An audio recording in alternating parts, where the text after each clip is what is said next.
चलिए शुरुआत करते हैं आज की न्यूज़पेपर की। हम पहली न्यूज़ देखने वाले हैं गुड्स एंड सर्विस टैक्स से, जीएसटी से। ये हमारे syllabus GS paper 3 government policies and intervention, growth and development, constitutional bodies में शामिल है। सबसे पहले हम देख लेते हैं गुड्स एंड सर्विस टैक्स का इंट्रोडक्शन। तो GST is a value added tax levied on most goods and service sold for domestic consumption। GST एक प्रकार से वैल्यू एडेड टैक्स है, ठीक है। वैल्यू यदि बढ़ते जाती है तो उस पर टैक्स लगता है। इसके अलावा हम वैल्यू एडेड टैक्स है जो कि लगता है गुड्स और सर्विस पे, वस्तु और सेवाओं पर, डोमेस्टिक कंजप्शन हम जो घर में अपने कर रहे हैं उन पर। The GST is paid by consumer, लेकिन it remitted to the government by the businesses selling goods and services. तो ये जो जीएसटी होती है इसको हम लोग पेड करते हैं, और जो रुपया जा रहा है वो जा रहा है किसके पास? गवर्नमेंट के पास। इसमें हमें डुअल जीएसटी वर्ड भी यूज़ करने को मिलेगा, जैसे कि it is a dual GST with the centre and the state simultaneously levy tax on a common base. GST to be levied by centre is called central GST. केंद्र सरकार जो tax लगाएगी उसको हम सीजीएसटी कहते हैं, और स्टेट गवर्नमेंट जो टैक्स लगाते हैं उसको एसजीएसटी कहा जाता है। इम्पोर्ट ऑफ गुड्स या फिर service would be treated as inter state supply और would be subject to integrate goods and service tax IGST in addition to the applicable customer duties. Integrated goods and service tax के बारे में यहाँ पर बात बताई गई है, IGST जिसको कहा जाता है। इसके अलावा अलग अलग इसकी दरें निर्धारित कर दी गई हैं। Initially GST was levied eight 4 rates, जैसे कि 5%, 12%, 16% और 28%। द शेड्यूल या फिर list of the items that would fall under these multiple slabs are worked out by the GST council. इसके बाद यदि हम इसकी हिस्ट्री की बात करें तो हमारे देश में जीएसटी बिल को इंट्रोड्यूस किया गया था पहली बार 2014 में एस कॉन्स्टिट्यूशनल 122वें नंबर के संविधान संशोधन के माध्यम से। This got an approval in 2016 and was renumbered in the statute by the Rajya Sabha as the constitution 101 amendment act 2016। और इसके मुख्य मुख्य प्रावधान इस प्रकार बताए गए हैं। सेंट्रल जीएसटी में कवर हो जाता है excise duty, service tax, state GST to cover VAT, luxury tax ETC। इसके अलावा इंटीग्रेटेड जीएसटी की हम बात करें तो ये कवर कर लेता है इंटर स्टेट ट्रेड, एक स्टेट से दूसरे स्टेट की ट्रेडिंग को ये कवर करता है। IGST पर से is not a tax but a system to coordinate state and union taxes। Article 246 ये कहता है कि स्टेट के पास पावर है to tax and goods and service. GST council की यदि हम बात करें article 279A, GST council to be formed by the president to administer and govern GST.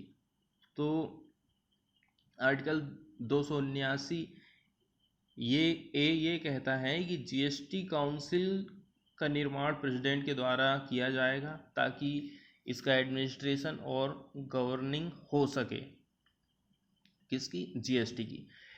It's chairman is union finance minister of India with minister nominated by the state government as its member. The council is devised in such a way that centre will have, अब इसको किस प्रकार से तैयार किया गया था? Centre will have 1/3 voting power, 1/3 power and the state have 2/3 power. इस प्रकार से यहाँ पर वोटिंग सिस्टम की पावर को अलग अलग बांट दिया गया। The decision are taken by 3/4 majority, और जो डिसीजन वो यदि आप ले रहे हो तो उसके लिए मेजॉरिटी चाहिए 3/4 मेजॉरिटी।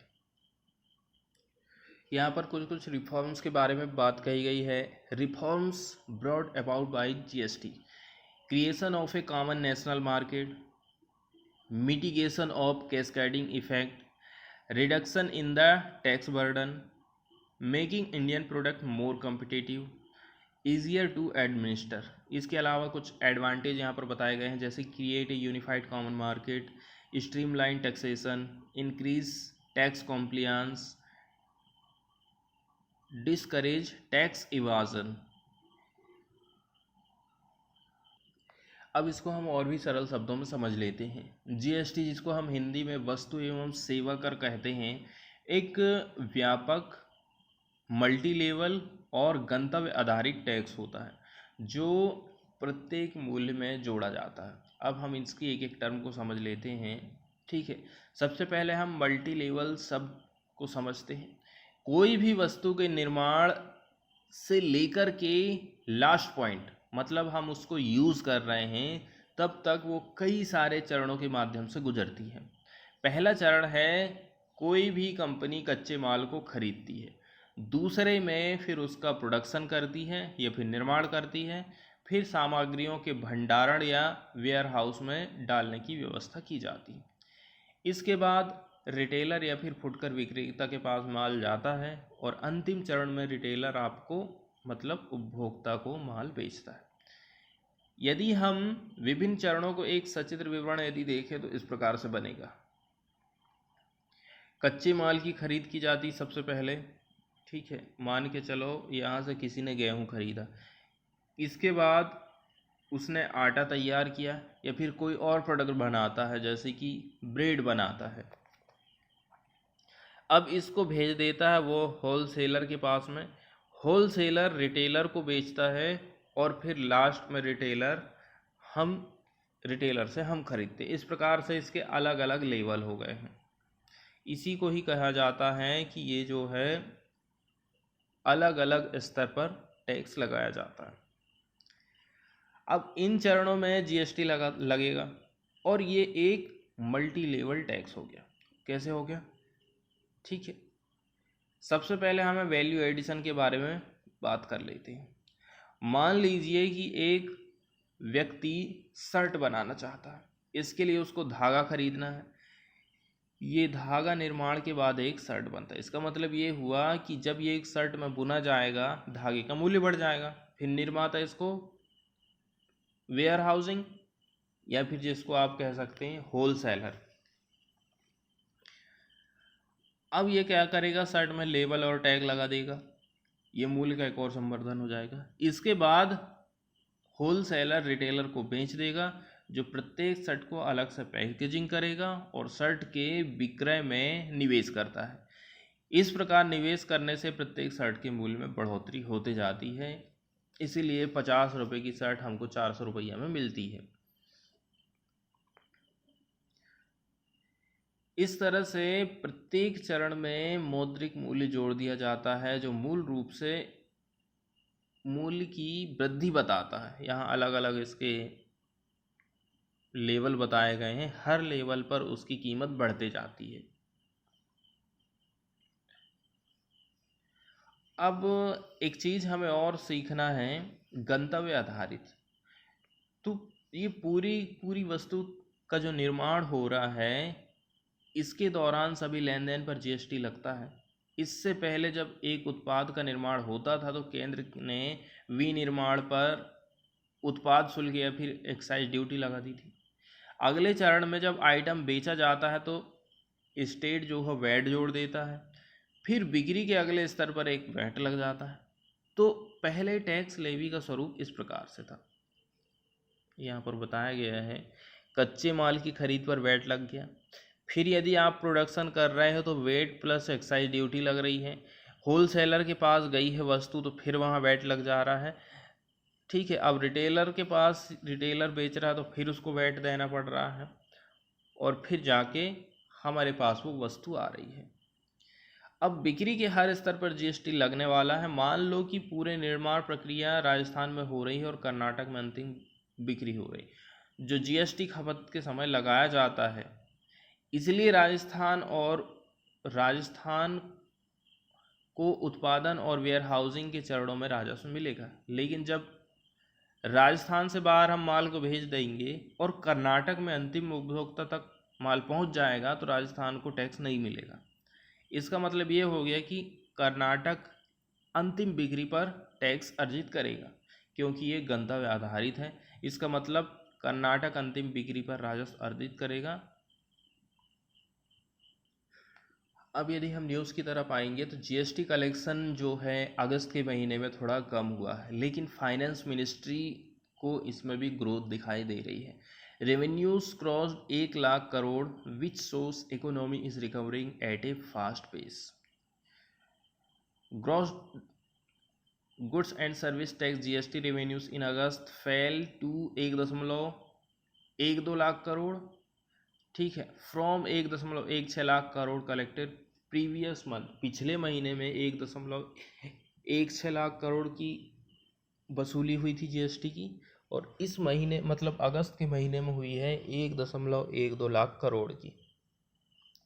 फाइनेंस मिनिस्ट्री कह रही है ये जो जीएसटी का कलेक्शन है, ठीक है, which pertain largely to economic activity in July indicate a fast economic recovery underway, but independent economists perceived it as a signal of uneven and weak rebound। लेकिन जो इकोनॉमिस्ट हैं उनको लगता है कि ये जो सिग्नल है एक प्रकार से हमें सिग्नल दे रहा है कि अभी भी कंडीशन हमारी इकोनॉमी की ठीक नहीं है, इकोनॉमिक एक्टिविटी अभी भी उतनी ज़्यादा नहीं हो रही है। इसके बाद वाली न्यूज़ हम देखने वाले हैं केरला से, तो देख लेते हैं केरला को नक्शे में। केरला है सबसे दक्षिणी वाला राज्य जो कि पड़ता है पश्चिमी तट पर। बाउंड्री की यदि हम बात करें तो बाउंड्री शेयर करता है पुदुचेरी माहे कर्नाटक के साथ में, यदि हम इसके नॉर्थ की तरफ जाते हैं तो, और तमिलनाडु के साथ बाउंड्री शेयर करता है ये। इसकी पूर्वी जो बाउंड्री है वो तमिलनाडु के साथ में शेयर होती है। और ये अब हम आते हैं न्यूज़ की तरफ और न्यूज़ देख लेते हैं। केरल की पंचायत का जो ऑफिस है अब वहाँ पर बैन हो गया है सर और मैडम कहना। Such salutation are remnant of colonial rule. इस प्रकार के जो सैल्यूटेशन है ना वो कॉलोनियल रूल के एकदम बचे खुचे अवशेष हैं। पीपुल आर सुप्रीम अथॉरिटी, ऐसा यहाँ का मानना है। The Mathur gram panchayat in Kerala's Palakkad district has become the first local body in the country to ban the use of salutation like sir and madam। तो ये हमें वन लाइनर के रूप में पूछा जा सकता है कि देश का पहला ग्राम पंचायत कौन सा है जिसने सर और मैडम वर्ड को बैन किया है। तो एक special meeting of the panchayat council on Tuesday took the historic decision that could likely kick-start a wave of reform in the use of official language। The Panchayat viewed salutation like sir and madam as remnant of colonial rule। ये हम बात समझ चुके हैं। It's been 75 years since we secured freedom from British। It is time we showed the supremacy of the people in the democratic government। ऐसा लोगों को कहना है कि लोग ही सबसे ज़्यादा ऊपर हैं डेमोक्रेसी में, तो हम क्यों उतने पुरानी चीज़ों को लेकर के अभी तक चल रहे हैं। People reaching the panchayat office for various purpose will no longer have to call official sir और मैडम।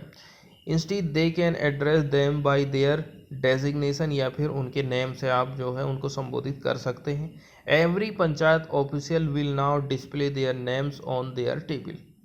तो सबको टेबल पर उनका नाम दर्शाना पड़ेगा, एवरी ऑफिशियल को। If people feel Addressing an elderly or senior person by name will be disrespectful. They can use the more friendly and endearing term like चेता, मतलब एल्डर ब्रदर, और चेची एल्डर सिस्टर। इस प्रकार से यदि कोई हमसे एज में ज़्यादा व्यक्ति वहाँ पर बैठा हुआ है तो हम उसको किस नाम से संबोधित कर दें। इंडियरिंग मतलब होता है प्यारी। The panchayat has asked the official language department to suggest proper alternative to sir and madam. इसके अलावा पंचायत ने ये भी डिसाइड किया टू ड्रॉप वर्ड्स लाइक, ये क्या क्या वर्ड हैं इनको हम देख लेते हैं, अपेक्षी कुकुन्नू, और एक वर्ड है अभ्यासी ककुन्नू। ठीक है, दोनों का मतलब होता है I request in letters. Instead people can use I demand. ठीक है, ये भी वहीं की लोकल लैंग्वेज में ये वर्ड लिखा, काफ़ी कठिन कठिन। अवकाशा पेडुन्नू, जिसका मतलब होता है आई डिमांड, या फिर आप कह सकते हैं आई डिज़ायर, मतलब थल पर, या पेडुन्नू। The panchayat has displayed a notice outside the office telling people that if anyone is denied any service for not using the banned word they can complain to the panchayat president और सेक्रेटरी। यदि किसी ने आपको कहा कि ऐसे वर्ड यूज़ करो तो आप जो शिकायत कर सकते हैं। In a democracy government official and elected representative are the servant, the people are the supreme authority, people should not be at our mercy for their right. इसका मतलब सर कह कह के आप उनके रिस्पेक्ट को बढ़ाते जाओ, उनकी सह को बढ़ाते जाओ, ऐसा नहीं होना चाहिए। ठीक है, इसीलिए सर मैडम कहना बंद बिल्कुल कर दीजिए आप, क्योंकि प्रजातंत्र में हम ही सबसे बड़े होते हैं। Mathur panchayat president Pravitha Muralidharan said it was a bold step toward reducing the gap between official and the people. तो इससे हमारे बीच में और जो अधिकारी हैं उनके बीच में एक गैप कम हो जाएगा। The panchayat council took the decision unanimously assuming that, सर्वसम्मति से, scrapping word that indicate colonial hangover will bring in an air of friendliness. कुल मिलाकर के भाईचारे की भावना इससे बढ़ने वाली है। इसके बाद वाली न्यूज़ हम देखने वाले हैं असम से। Assam providing cash relief only to teacher of RSS manage school, SFI. Government discriminating against teacher of private या फिर वेंचर स्कूल्स। तो यदि आप केवल आरएसएस मैनेज्ड स्कूल को हेल्प प्रोवाइड कर रहे हो तो आप बाकी के साथ में डिस्क्रिमिनेट कर रहे हो, मतलब प्राइवेट स्कूल और जो वेंचर स्कूल होते हैं उनके साथ में। Assam state committee of the student federation of India, जिसको शॉर्टकट में एसएफआई कहते हैं, इन्होंने जो है कड़ी निंदा की है हेमंता बिस्वा शर्मा गवर्नमेंट की for providing financial relief to the teacher of school managed only by the Rashtriya Swayamsevak संघ। ठीक है, इसमें एक वर्ड यूज़ किया गया है venture school. A venture school a category of education institution जो कि इस्टेब्लिश किया जाता है by the people of a locality और विलेज प्रायर टू 1 जनवरी 2006। तो ये इसकी स्थापना कौन करते हैं? People of a locality of a village prior to 1 जनवरी 2006। 1 जनवरी 2006 के पहले जो लोग स्थापित करते थे इंस्टीट्यूशन, संस्थाएं, उनको ही जो है वेंचर स्कूल कहा जाता है।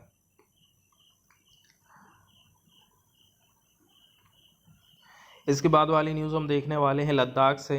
Ladakh adopt state animal and bird. तो लद्दाख ने अपना लिया है कि हमारा स्टेट का एनिमल कौन रहेगा और स्टेट की बर्ड कौन रहेगी। श्रीनगर की ये न्यूज़ है। Ladakh on Wednesday adopted two endangered species, ये दोनों ही जो है इंडेंजर्ड स्पीसीज के अंतर्गत आती हैं, लेपर्ड और ब्लैक नेक्ड क्रैन। इसका भी हम जो है पिक्चर देख लेते हैं। इस प्रकार से ये होता है। The black necked crane is a medium size crane in Asia that breeds on Tibetan plateau and remote part of India और Bhutan. It is a 139 centimetre long with a 235 centimetre wings span, मतलब पंखों का फैलाव होता है। And it wait यदि हम बात करें 5.5 किलो। इट इज़ वाइटिश ग्रे, इसका कलर रहता है, with black head, red crown patch, black upper neck and leg होती हैं, and white patch to the rear of the eye. Conservation status देखें तो वल्नरेबल की कैटेगरी में आता है, पॉपुलेशन डिक्रीजिंग हो रही है।